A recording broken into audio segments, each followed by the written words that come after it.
Olá, sou a professora Paula, professora de Química, e hoje nós vamos dar início aí ao volume 2, a unidade 1, no tema 3. Unidade 1, a natureza elétrica da matéria, o átomo e a energia atômica, e vamos finalizar essa unidade hoje, com o tema 3, que é radiações, núcleo atômico e energia nuclear. Acompanhe comigo aí no slide 2. Então, hoje nós vamos falar sobre radiações, energia nuclear, usinas nucleares, lixo atômico. Então, nós vamos falar de tudo isso hoje. Então, preste atenção aqui comigo no slide 2. As radiações são uma forma de transmissão de energia à distância que não necessita de um meio para se propagar, como aí as ondas sonoras que necessitam de um meio de propagação. As radiações não precisam. Então, elas podem ser transmitidas através do vácuo absoluto. É possível classificá-las em dois tipos, as corpusculares e as ondas eletromagnéticas. Então, nós temos aí um exemplo de radiação corpusculares nessa primeira imagem, que são as partículas beta e alfa, além das ondas gama, que as ondas gama, elas participam das radiações eletromagnéticas. Então, aí das corpusculares é as partículas beta e alfa, que eu vou falar para vocês daqui a pouquinho, mais especificamente. As radiações através de ondas eletromagnéticas, onde nós temos aí as ondas de rádio, micro-ondas, infravermelho, a luz visível, ultravioleta, raio-x, e os raios gama, como eu falei para vocês, que fazem parte aí das ondas eletromagnéticas. Falando agora no slide 3, nós temos aí a radiação corpuscular. São radiações, como o nome indica, formadas por partículas diminutas, caracterizadas por sua massa, velocidade e carga elétrica. São as responsáveis por emissões de elétrons, de prótons, de nêutrons e outros tipos de partícula, diferenciando-se pela energia, carga elétrica, massa, poder de penetração e ação sobre os seres vivos. Então, como a gente observa aí nessa imagem, a radiação alfa, ela é uma radiação positiva, de baixo poder de penetração, mas de alto poder de ionização. A radiação beta, ela é de carga negativa, ela tem um poder de penetração moderado e o poder de ionização também é moderado. Já a radiação gama, ela não tem carga, ela é nula, ela tem um poder de penetração alta, superior aí a 15 centímetros no aço, e o poder de ionização dela é quase nula. Então, você observa aí com essa imagem, ilustrando esse poder de penetração em materiais, como a radiação alfa aí só chega até o início da mão, a radiação beta penetra a mão, mas chega aí no aço, não ultrapassa, e a radiação gama, ela ultrapassa tanto a mão como o aço, de até aí 15 centímetros, como mostra na imagem. Vamos agora especificar cada tipo de radiação, a radiação alfa e a radiação beta. A radiação gama eu vou explicar quando a gente for falar das ondas eletromagnéticas. Então, no slide 4, nós temos aí o tipo de radiação alfa. É formada por partículas que contêm 2 prótons e 2 nêutrons. Prótons e nêutrons, que a gente sabe que fazem parte do núcleo de um átomo. Como o núcleo do elemento químico hélio é positiva, como a gente já viu, é uma radiação de carga positiva, apresenta a maior massa entre os tipos de radiação que você estudará e possui baixa capacidade de penetração, como nós vimos ali na imagem do slide 3. É emitida por elementos pesados de elevado número atômico, como o urânio, o tório e o rádio. O urânio, que a gente vai ver bem mais lá na frente também, através da utilização da energia nuclear. Quando um átomo radioativo emite uma partícula alfa, ele sofreu uma transformação, chamada também de decaimento, dando origem a um novo elemento químico com um número atômico menor, né? Já que, como carga positiva, a gente também vai ver nas aulas seguintes que ele está perdendo elétrons. Então, como ele perde nessa quantidade, de prótons e nêutrons, né, ele vai diminuir aí o núcleo do seu átomo. Como a gente observa aí nessa ilustração, onde eu tenho aí o urânio, né, diminuindo aí o seu átomo para um átomo de tório e apresentando a partícula alfa positiva. No slide 5, vamos agora acompanhar aqui comigo a radiação beta. A radiação beta é formada por elétrons ejetados de núcleo instáveis de alguns átomos. Como vimos, a beta é positiva e tem prótons e nêutrons. Já a radiação beta, ela é negativa e é composta pelos elétrons. A emissão de elétrons do núcleo do átomo é explicada pela transformação de um nêutron em um próton, que fica no núcleo, como a gente está observando aí nessa imagem do carbono 14, né, essa liberação aí da radiação beta. Também é uma radiação formada por partículas e apresenta carga elétrica negativa, pequeniníssima massa e maior poder de penetração do que a radiação alfa, como nós vimos ali que ultrapassa a mão, né, na nossa imagem lá do slide anterior. Ao sofrer emissão beta, o número de prótons aumenta. Como você observa aí nessa imagem, nós temos o carbono 14,6 produzindo o nitrogênio 14,7. Então, aí o número de prótons aumentou de 6, que era do carbono, para 7, transformando aí um outro elemento químico que é o nitrogênio. Dessa forma, o número atômico também aumenta, logo o átomo se transforma em outro com um número atômico diferente, como a gente observa aí nessa imagem do slide 6. Do slide 5. Vamos agora para o nosso slide 6. Vamos agora falar das radiações por ondas eletromagnéticas. Certas ondas eletromagnéticas são bastante conhecidas, como a luz do visível, o raio-x, as radiações ultravioleta, infravermelha e gama.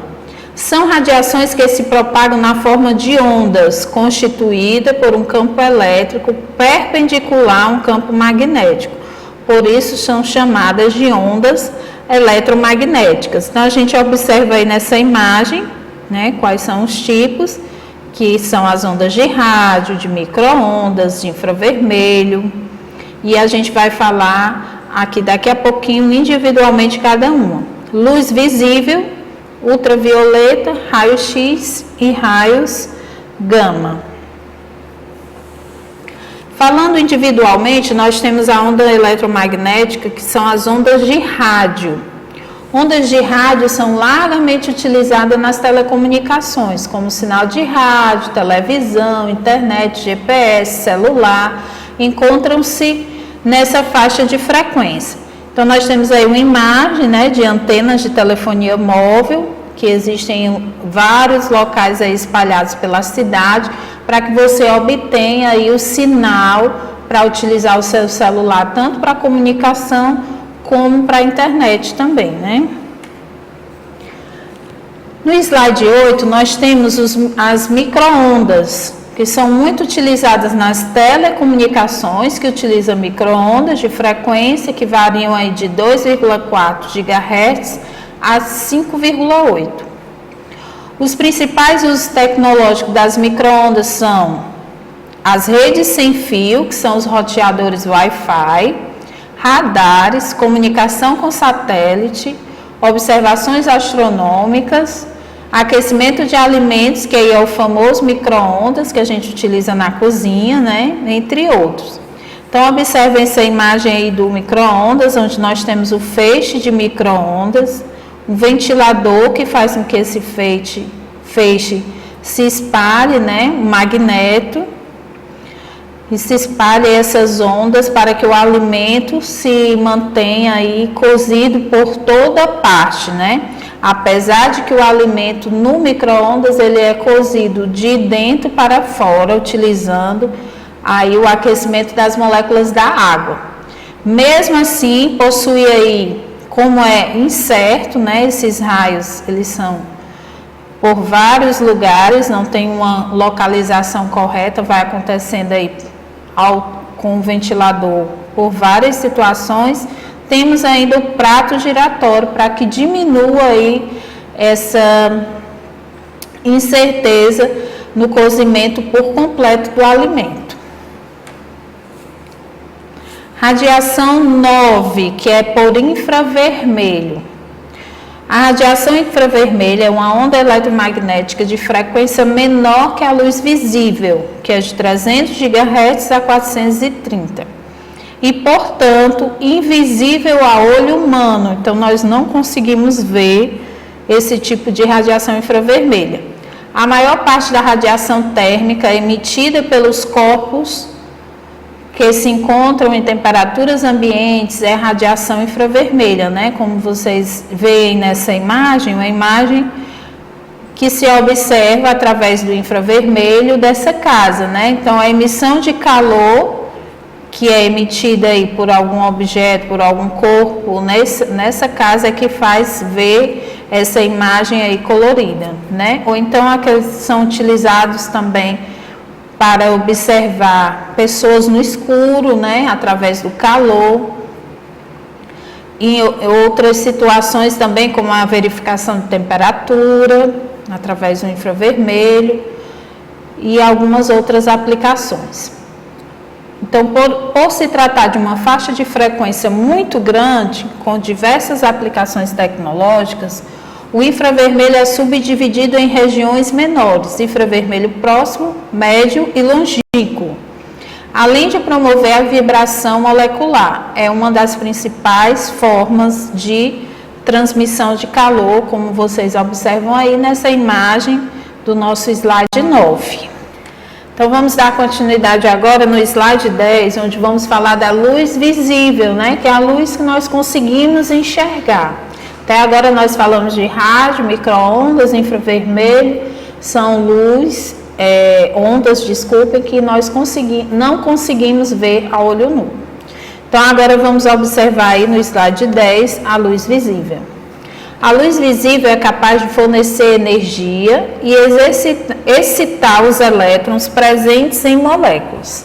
Para a física, portanto, as cores que enxergamos não passam de fenômenos fisiológicos que dependem da captação da luz e da sua interpretação pelo cérebro. Além disso, a proporção entre cada uma das frequências de vermelho, verde e azul é capaz de produzir todos os tons que conhecemos. As cores primárias, né, que nós acabamos de falar, vermelho, verde e azul.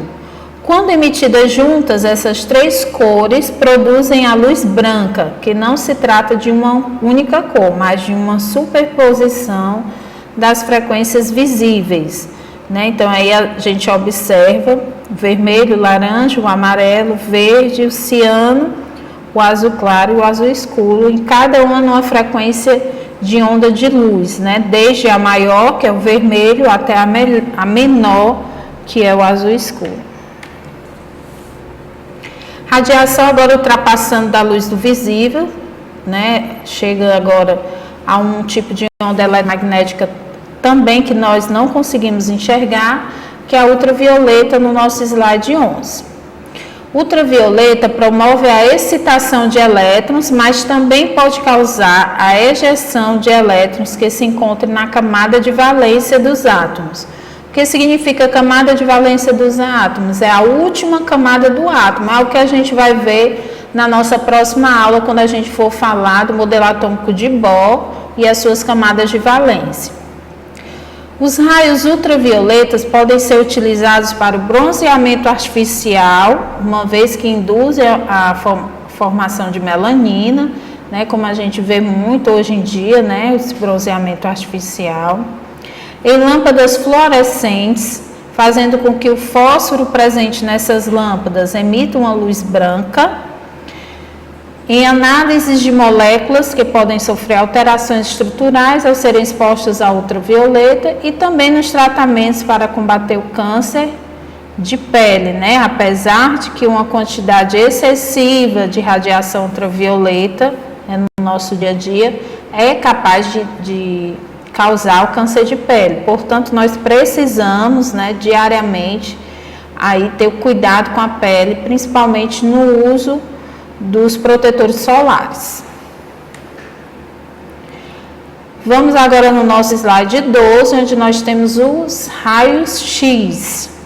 Os raios X são uma forma de radiação eletromagnética de frequência mais alta que o ultravioleta. No entanto, sua frequência é inferior à frequência característica dos raios gama, além de serem capazes de arrancar elétrons dos átomos por meio da colisão elástica entre fótons e átomos. Esses fótons, né, fótons de luz, são absorvidos pelos átomos e reemitidos em frequências menores, ou seja, num raio-x, né, que nós fazemos no hospital, né, para detectar se houve algo. Por exemplo, se você quebrou um braço, né, como é que tá os ossos, né? Os ossos absorvem essa radiação e reemite em frequência menor, que aí a gente consegue, como nessa imagem aí, observar como está os ossos, né, desse ser humano, né? Então, os raios-x são absorvidos pelos ossos, por isso é possível a produção da imagem no interior do corpo humano. Então, o médico consegue observar se está tudo bem, né, ou não. E passando aí para a última das ondas eletromagnéticas, nós temos a radiação gama, no nosso slide 13. A radiação gama, ao ser emitida, não altera o número atômico e o número de massa do átomo, portanto, não é representada por equação, né? Como as anteriores na radiação alfa e beta. É uma radiação eletromagnética de alta energia e apresenta maior poder de penetração entre as três radiações estudadas, né? Como a gente viu, ela atravessa aí até o aço. É, em geral, emitida em conjunto com partículas alfa ou beta, diminuindo a energia do núcleo. Como a gente viu lá na primeira imagem do nosso slide 2, né? Em conjunto, é uma ação em conjunto, através da radiação também alfa, positiva, e a beta, negativa. Vamos entrar agora, né, nesse mesmo tema, entrar agora no assunto sobre a radioatividade. Os fenômenos radioativos, acompanhem comigo no slide 14, são todos oriundos do núcleo atômico. As radiações nucleares, que é a fissão nuclear, que é a quebra de núcleos, a gente vai ver daqui a pouco detalhadamente o que é fissão, e a fusão nuclear, que é a união de núcleos, utilizadas na fabricação de armas nucleares e, no caso da fissão, também utilizada nas usinas. São todos processos que ocorrem no núcleo de determinados átomos. Como você vê aí nesse símbolo, né, que é muito utilizado para a radioatividade. Como a radioatividade está ligada ao núcleo atômico, ela é uma característica do átomo e não do elemento químico, né? Já que nós vimos que elemento químico é um conjunto de átomos iguais. Então, por exemplo, o carbono, o elemento químico carbono é um conjunto de átomos de carbono que fazem o elemento químico. Muitos elementos são formados por isótopos radioativos. Lembrando que são isótopos, são átomos que possuem a mesma quantidade de prótons, né, que nós estudamos na nossa aula anterior. Então, são formados por isótopos radioativos e isótopos não radioativos. Acompanhe comigo agora o slide 15. Como a radioatividade está ligada ao núcleo atômico, ela é uma característica do átomo e não do elemento químico, né? Como nós já falamos. Muitos elementos são formados por isótopos radioativos e isótopos não radioativos. E o elemento carbono, por exemplo, apresenta o isótopo 14, que é radioativo e utilizado para determinar a idade de artefatos, objetos que podem ter aí até 50 mil anos. Isso acontece porque com o decorrer do tempo ocorre aí um decaimento dessa radioatividade do carbono 14. Então, quanto menor for essa radioatividade, e aí consegue-se identificar a idade de artefatos e objetos. Como a gente observa aí nessa imagem, né? Que há aí a permanência da mesma quantidade de prótons, mais um aumento de nêutrons nos isótopos naturais do carbono.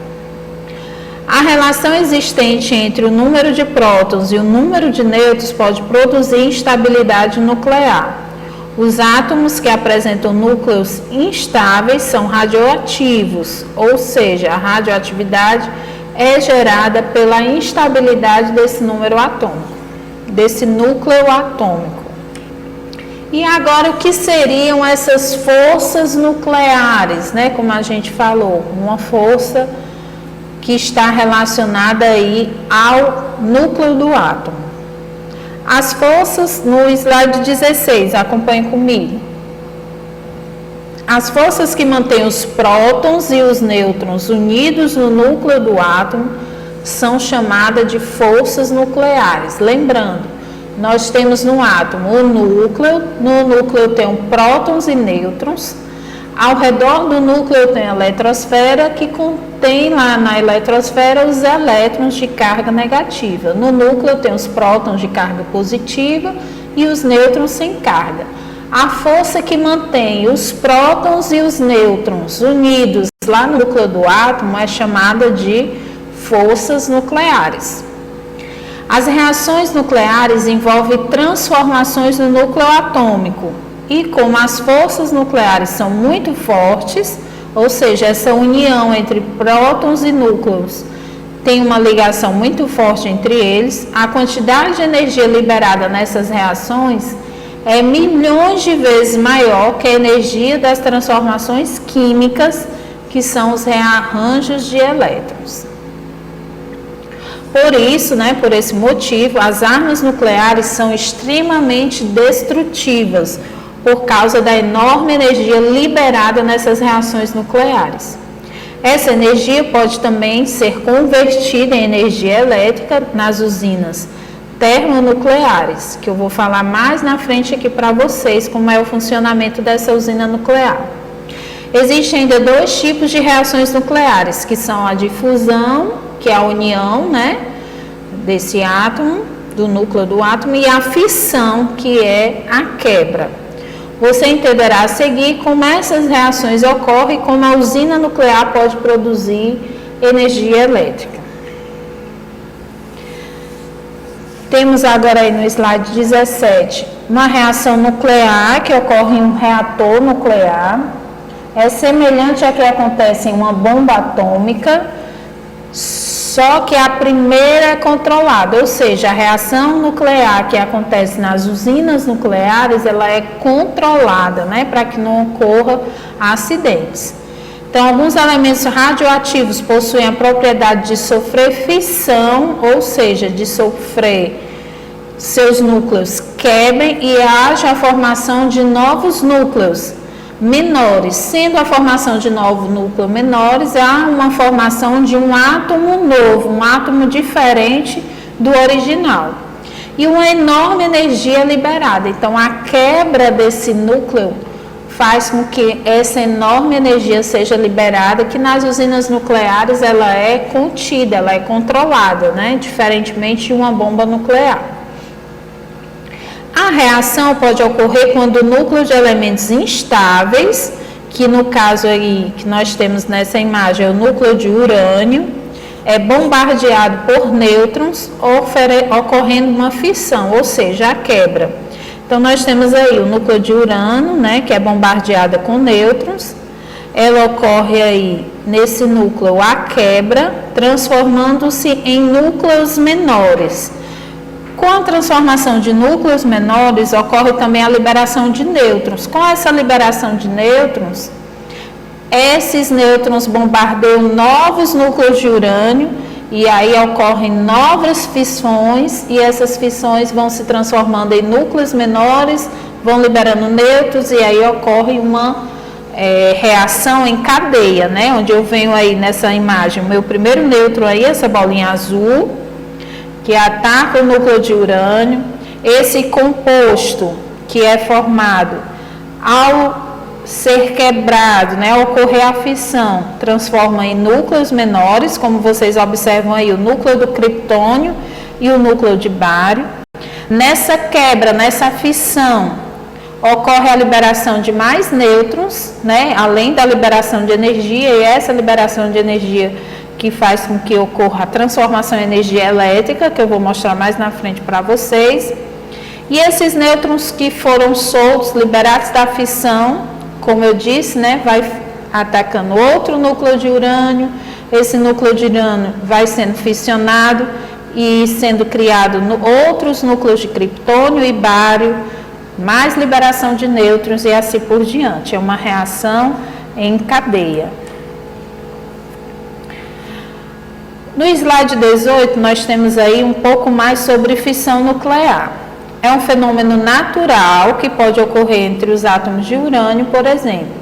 E na natureza, o urânio é encontrado na forma de sais e a maior parte de seus átomos, embora radioativos, não são físseis.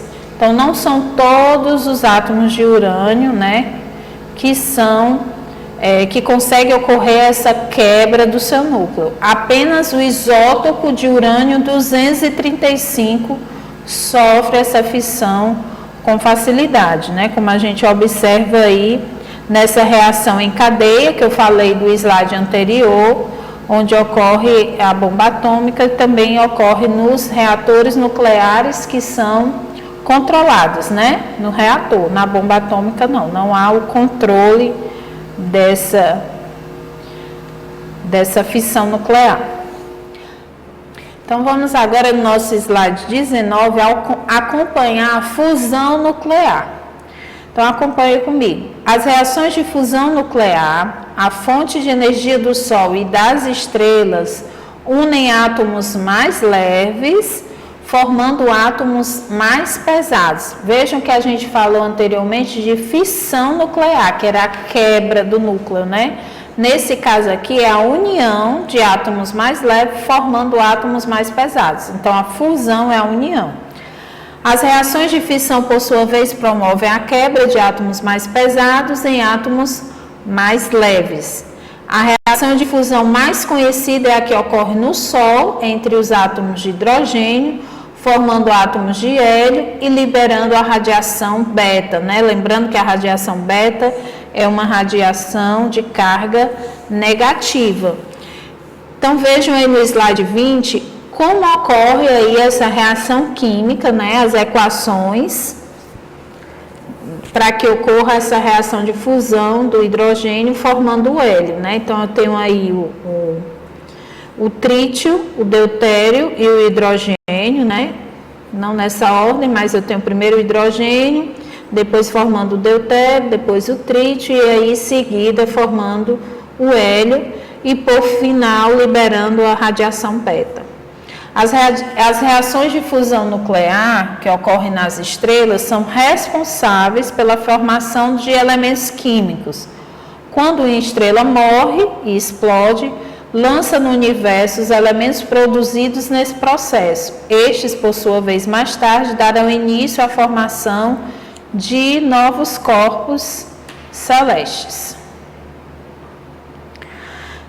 Então, já que falamos de fusão nuclear, fissão nuclear, agora sim nós vamos falar um pouco mais sobre a usina nuclear, como é que funciona todo esse processo aí para a geração de energia elétrica que nós utilizamos né, no Brasil. Inclusive, no Brasil, nós temos as usinas nucleares de Angra dos Reis, né, Angra 1, 2 e 3. Acompanhe comigo o slide 21. Nós temos a imagem, né, de um esquema do funcionamento da usina nuclear, onde nós temos aí o bombardeamento, né, no reator do urânio, né, o urânio 235. Então, ocorre a fissão nuclear, como eu já expliquei para vocês como é que ocorre a fissão nuclear.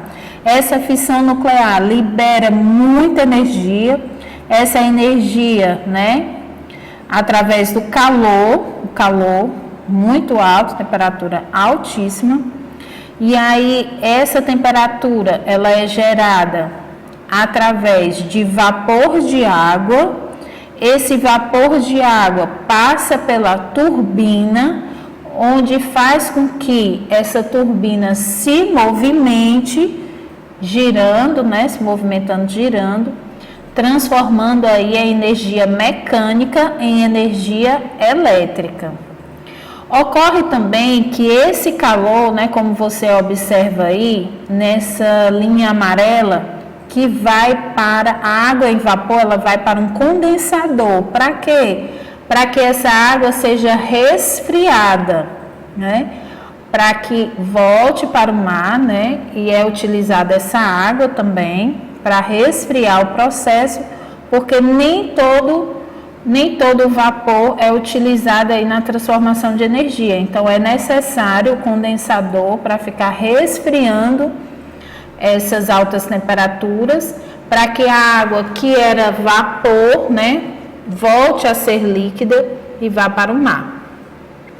Inclusive, é um dos fatores, né, que se utiliza como ponto negativo, né, da energia gerada aí pela usina nuclear, que é o superaquecimento da água do mar, ou do rio, ou do lago, em que é utilizado essa usina, né? No caso aqui do Brasil, a usina nuclear de Angra dos Reis, né? Lá direto para o mar.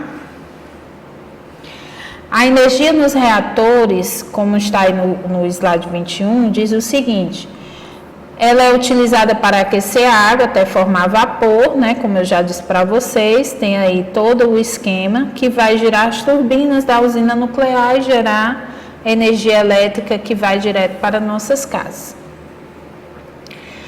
E aí também, gente, um dos fatores, né, que são negativos em relação à utilização da energia vinda das usinas nucleares é o lixo nuclear que é produzido.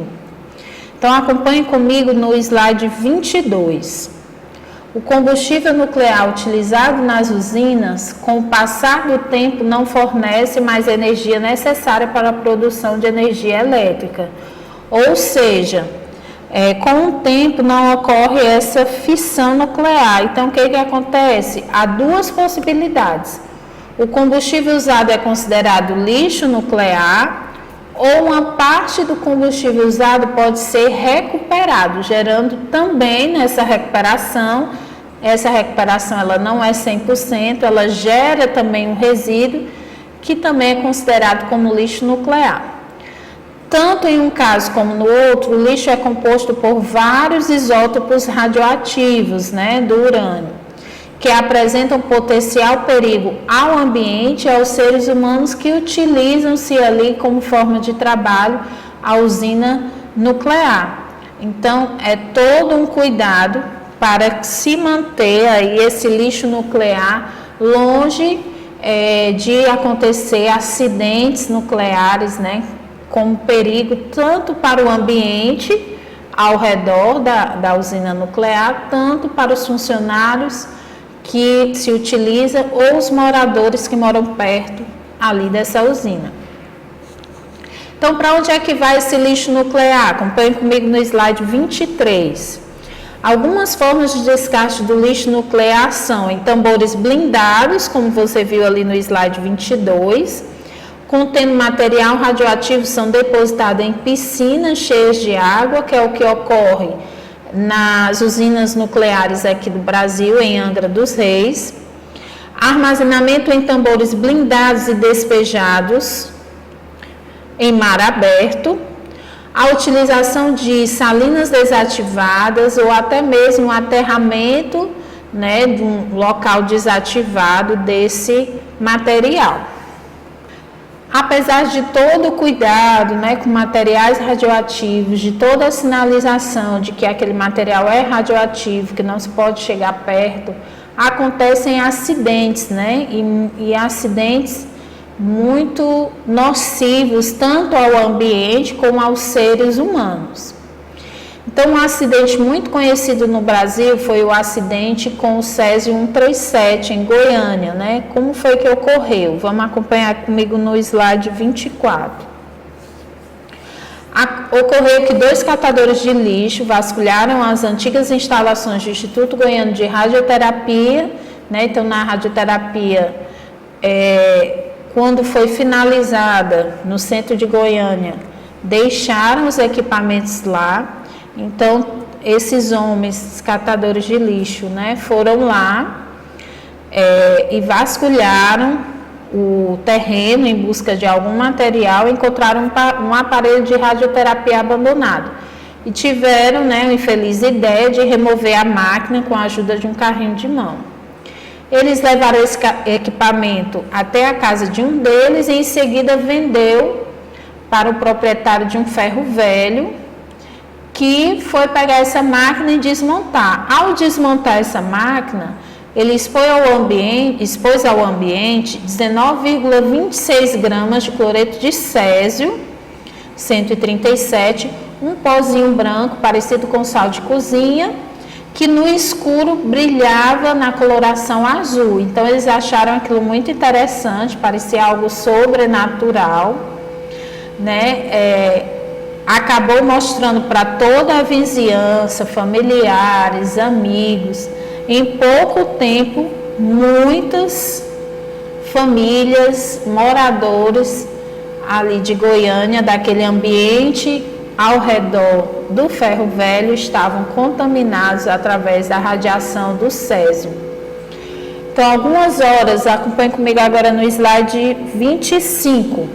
Então, algumas horas após o contato com a substância do césio 137, né, aquele pozinho branco que brilhava a sua cor azul no escuro, vítimas apareceram com os primeiros sintomas da contaminação: vômitos, náusea, diarreia e tonturas. Vários lotaram, né, o hospital com os mesmos sintomas. Então, começaram a desconfiar, né, do que estaria acontecendo, que contaminação era essa que estava acontecendo. Aí, somente no dia 29 de setembro de 1987, a esposa do dono do ferro velho levou parte da máquina de radioterapia até a sede da vigilância sanitária. Foi então que o físico Walter Mendes, de Goiânia, constatou que havia índices de radiação na rua 57, do setor do aeroporto, bem como nas suas imediações. Diante de tais evidências e do perigo que elas representavam, ele acionou imediatamente a Comissão Nacional Nuclear. Então, a partir de então, né, os familiares, amigos, até a terceira geração, quarta geração, ainda foram acompanhados através dessa radiação.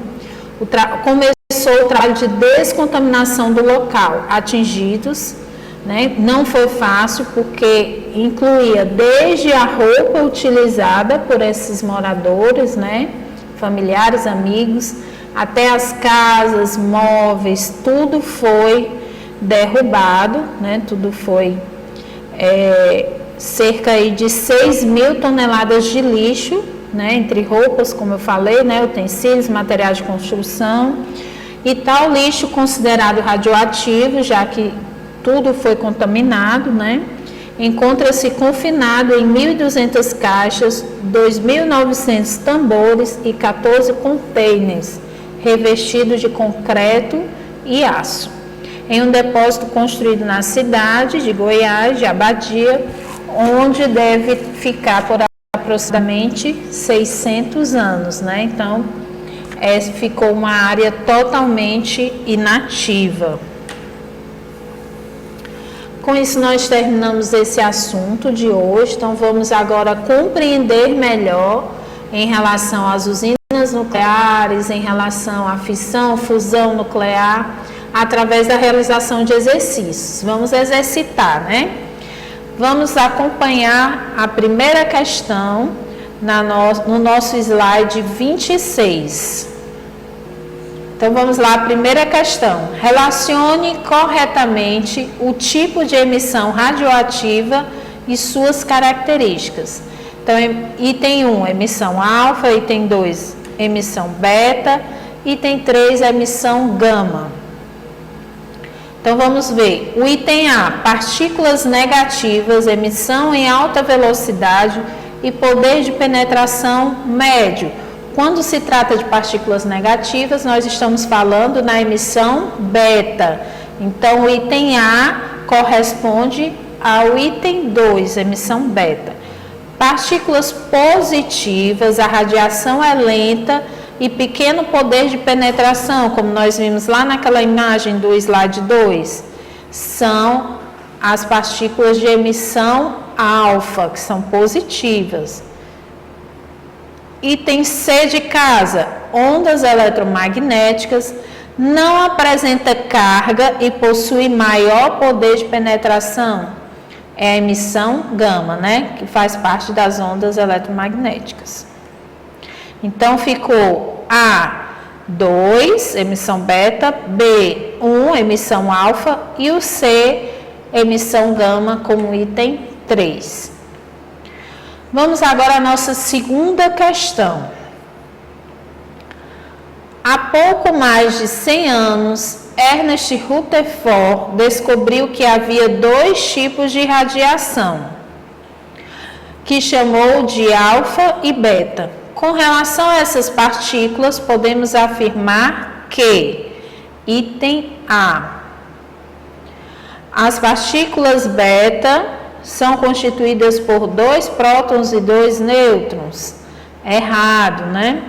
Item B, as partículas alfa são constituídas por 2 prótons e 2 elétrons. Também não, errado. Item C, as partículas beta são elétrons emitidos pelo núcleo de um átomo instável. Corretíssimo, né? São elétrons e ainda completaria aí, né, de cargas negativas emitidos pelo núcleo de um átomo instável. Item D, as partículas alfa são constituídas apenas por 2 prótons, também errado. As partículas beta são constituídas por 2 elétrons, 2 prótons e 2 nêutrons. Aí seria o átomo completo, né? Também está incorreto. E como observação, o que a gente pode dizer? Que as partículas beta, elas são elétrons que possuem cargas negativas e são atiradas em altíssimas velocidades de um núcleo estável, como a gente mostra aí nesse exemplo do bismuto, né? Liberando aí a radiação beta. Um nêutron se desintegra e fornece um próton e um elétron. E ocorre aí a formação de um outro átomo, que é o átomo de polônio. Terceira questão, a questão do Enem,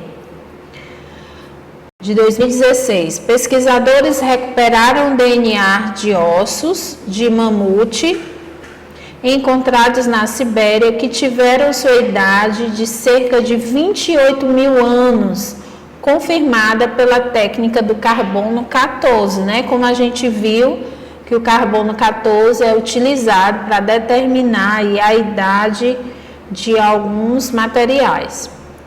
Então, a técnica de datação apresentada no texto só é possível devido ao item A, proporção conhecida entre o carbono 14 e o carbono 12 na atmosfera ao longo dos anos. Então, o item correto, né? O item A, como a gente exemplificou lá nos slides sobre o carbono 12 e 14.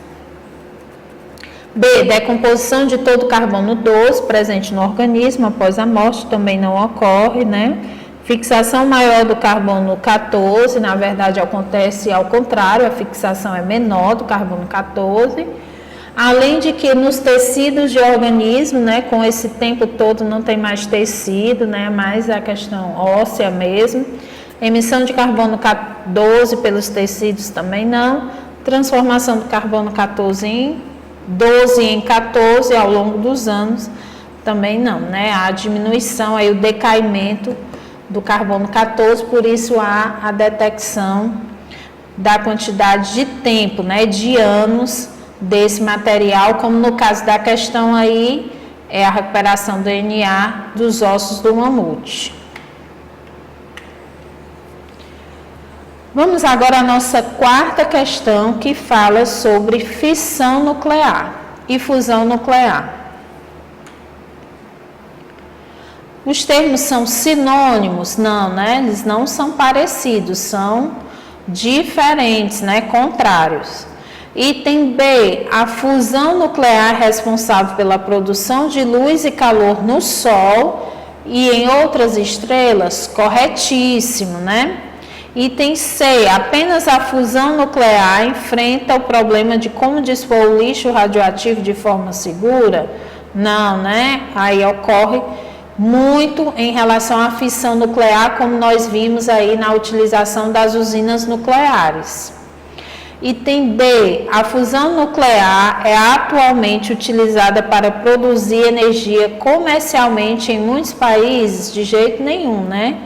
A fusão nuclear não é utilizada como fonte de energia para transformação em energia elétrica, e sim a fissão nuclear, que ocorre em muitos países, né? Como nosso país mesmo, Brasil, Estados Unidos, Japão. Item E, ambos os métodos ainda estão em fase de pesquisa e não são usados comercialmente. Não, né? A fissão nuclear ela é utilizada comercialmente, né, para a produção de energia elétrica, e a fusão nuclear não é utilizada. Então, aí mantendo como correto o nosso item B de bola para a nossa quarta questão, que fala de fissão nuclear e fusão nuclear. Vamos aí acompanhando ao nosso slide 34 para a quinta questão. Nossa quinta questão, a bomba de hidrogênio funciona de acordo com a seguinte reação nuclear. Então, nós temos aí a reação nuclear do deutério e do trítio, né, formando o hélio, com a liberação de energia. Portanto, podemos afirmar que é uma reação de fusão nuclear, né, como nós já vimos. Item B, é reação de fissão? Errado. Item C, é reação onde ocorre apenas emissão de partículas alfa? Errado. Item D, ocorre emissão de partículas beta? Também errado. E é uma reação onde ocorre apenas emissão de raios gama. Então, esses apenas aí que está incorreto no item C, D e E. O item B, que é fissão, está incorreto, então confirmamos como item correto o item A de avião da nossa quinta questão. A nossa sexta questão agora, no nosso slide 36, né? Uma imagem parecida com aquela imagem que nós mostramos no slide da nossa teoria, onde nós temos aí a penetração das radiações alfa, beta e gama. Então, com isso, nós vamos responder e buscar a nossa afirmativa correta. O item A. Sempre que o núcleo de um átomo emite radiação beta, um novo nêutron é formado no interior desse núcleo? Incorreto, é formado próton no interior desse núcleo. Item B. A radiação beta é composta por um único elétron, o que confere a ele uma carga positiva. Incorreta, confere a radiação beta uma carga negativa.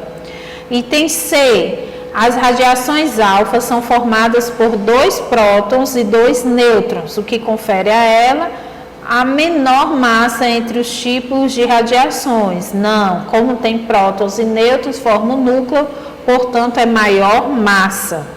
Item D. As partículas gama são radiações eletromagnéticas que não possuem carga elétrica e nem massa. Corretíssimo. Então, o nosso item correto aí É o D de dado. Os nêutrons são partículas localizadas no interior do núcleo do átomo e apresentam uma massa menor do que a dos elétrons presentes na eletrosfera. Não, a massa menor do nosso átomo contém aí os elétrons e não os nêutrons.